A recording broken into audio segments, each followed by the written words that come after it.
శుభకార్యాలకు పూజార్ల కోసం వెతుకుతున్నారా? పూజారీస్.com లో అతి తక్కువ ధరలకే పూజార్లను ముందే బుక్ చేసుకోండి. వెంటనే కాల్ చేయండి.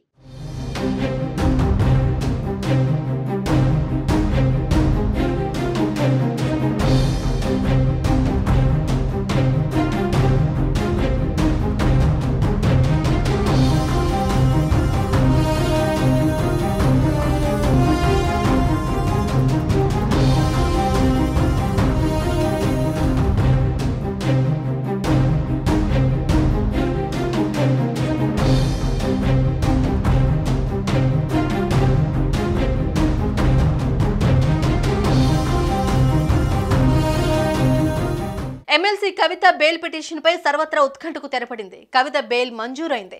నేడు కవిత బెయిల్ పిటిషన్ పై గంటన్నర పాటు విచారణ జరిపిన సుప్రీంకోర్టు ఆమెకు బెయిల్ ఇచ్చింది.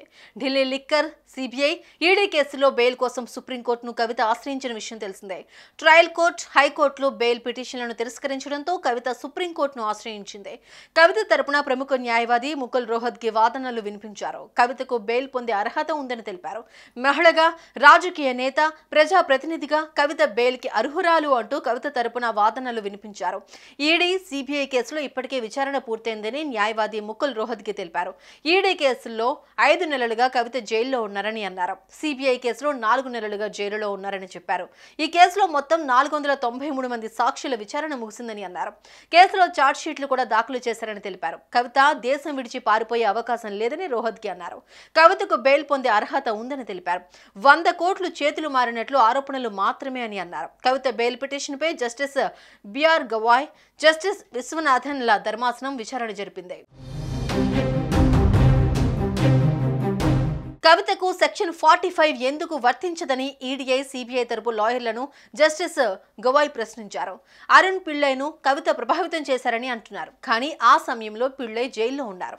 ఎలా ప్రభావితం చేస్తారు అని ఈడీ తరపు న్యాయవాదిని ధర్మాసనం ప్రశ్నించింది. అవును, ఆ సమయంలో పిళ్ళై జైల్లోనే ఉన్నారు. కానీ జైల్లో ఉన్న వారిని కూడా ప్రభావితం చేయవచ్చు. జైల్లో కుటుంబ సభ్యులు, న్యాయవాదులు వారిని కలుస్తూనే ఉంటారు. వారి ద్వారా ప్రభావితం చేయవచ్చు అని ఈడీ తరపు న్యాయవాది ఎస్వి రాజు తెలిపారు. సుప్రీంకోర్టులో కవిత బెయిల్ కేసు విచారణ సందర్భంగా కోర్టుకు BRS working president KTR, MLA Harish Rao, 20 మంది బీఆర్ఎస్ ఎమ్మెల్యేలు, పార్టీకి చెందిన కీలక నేతలు హాజరయ్యారు. అయితే ఢిల్లీ లిక్కర్ పాలసీ కేసులో ఎమ్మెల్సీ కవిత బెయిల్ పిటిషన్ పై సుప్రీంకోర్టు ఇవాళ తుది తీర్పును వెలువరించింది. కవిత 153 రోజులుగా ఢిల్లీలోని తిహార్ జైలులో ఉన్న సంగతి తెలిసిందే. మద్యం కుంభకోణానికి సంబంధించిన సిబిఐ, ఈడీ కేసులో సుమారు 6 నెలలుగా తిహార్ జైలులో ఉన్నారు.